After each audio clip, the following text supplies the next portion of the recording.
Kompas Petang juga menyoroti calon Kapolri Komjen Listio Sigit Prabowo yang telah menyelesaikan proses fit and proper test di DPR. Hasilnya, seluruh fraksi di Komisi 3 DPR setuju jika Komjen Listio Sigit Prabowo menjadi Kapolri. Setelah melewati sesi tanya jawab dalam fit and proper test calon Kapolri, seluruh fraksi di Komisi 3 DPR memberikan pandangannya. Seluruh fraksi di DPR setuju jika Komjen Listio Sigit Prabowo menjadi Kapolri. Seluruh fraksi pun setuju pencalonan Komjen Listio Sigit dilanjutkan ke tahap selanjutnya. Dengan demikian, berdasarkan pertimbangan, pandangan, dan catatan-catatan yang disampaikan oleh fraksi-fraksi, akhirnya pimpinan dan anggota Komisi 3 DPR RI secara mufakat menyetujui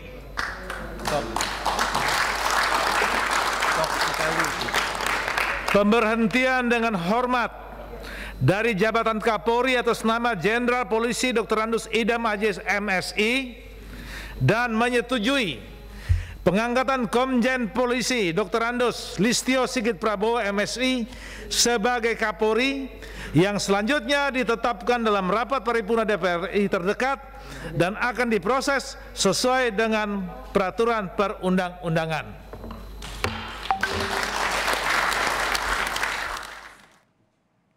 Komjen Listio Sigit Prabowo datang ke DPR ditemani oleh Kapolri Jenderal Idam Aziz dan beberapa pejabat Polri. Kapolri Jenderal Idam Aziz menemani langsung calon Kapolri Komjen Listio Sigit Prabowo ke gedung DPR untuk mengikuti proses uji kelayakan dan kepatutan calon Kapolri. Ini adalah kebiasaan baru di tubuh Polri di mana Kapolri mengantarkan calon Kapolri untuk mengikuti fit and proper test.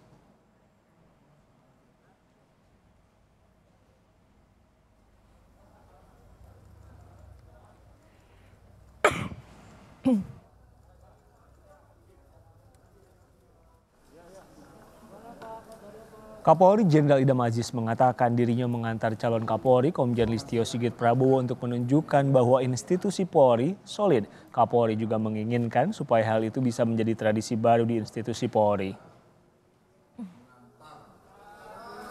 Ini saya lakukan untuk memberi pelajaran kepada generasi Polri bahwa pergantian kepemimpinan Polri itu adalah suatu keniscayaan. Untuk memberi gambaran bahwa institusi Polri regenerasinya berjalan dengan baik dan mulus. Apa yang telah diputuskan oleh Bapak Presiden sebagai pimpinan tertinggi Polri, di internal Polri hanya ada dua, kita laksanakan dan kita amankan. Dengan saya mengantar beliau, ini merupakan tradisi baru yang harus kita tumbuh kembangkan dan jadi pembelajaran bagi generasi Polri berikutnya. Tidak hanya Kapolri, saudara, beberapa jenderal di tubuh Polri juga ikut mengantarkan Komjen Listio Sigit Prabowo ke DPR. Seperti Wakabareskrim, Irjen Wahyu Hadiningrat, Kadif Humas Polri Irjen Argo Yono dan beberapa pejabat Polri lain.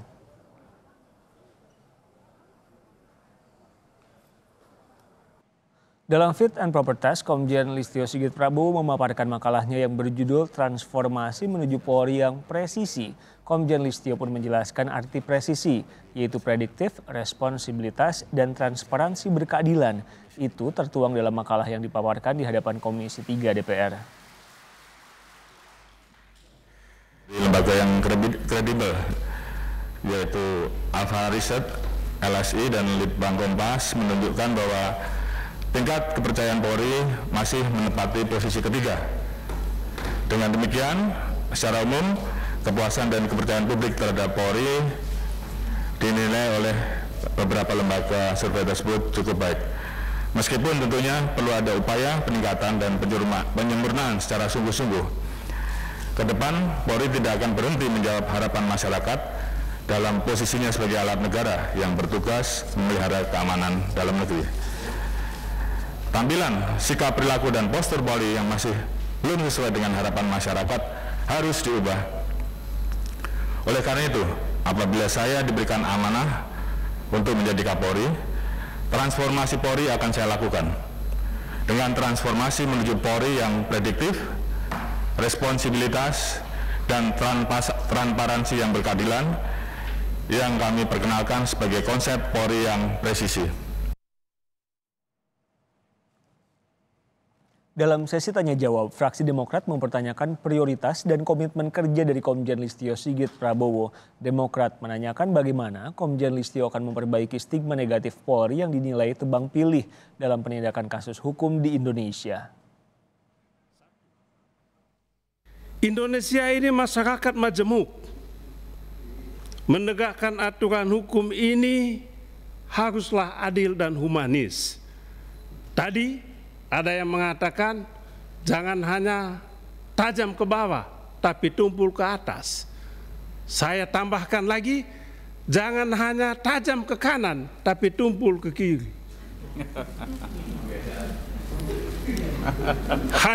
Jangan hanya tajam untuk kami yang di luar pemerintahan, sedangkan teman-teman yang ada di dalam kok tumpul dia. Kan gitu, Pak. Kami akan jaga, Pak, supaya kami bisa berdiri di tengah, memberikan rasa keadilan kepada semuanya. Namun tentunya yang harus selalu kami sampaikan terkait dengan hate speech, kalau masih biasa-biasa tentunya akan kita tegur, minta maaf, selesai. Tapi yang beresiko memecah belah persatuan bangsa, kami tidak ada toleransi, pasti kami proses. Jadi supaya kita bisa jaga di mana kita boleh dan di mana tidak. Ini menjadi kedewasaan di dalam kita memanfaatkan ruang cyber, memanfaatkan ruang publik, sehingga bisa sama-sama diciptakan kehidupan yang saling menghormati, mana yang tidak boleh dan mana yang masih ada toleransi. Hal-hal tersebut yang tentunya harus kita jaga.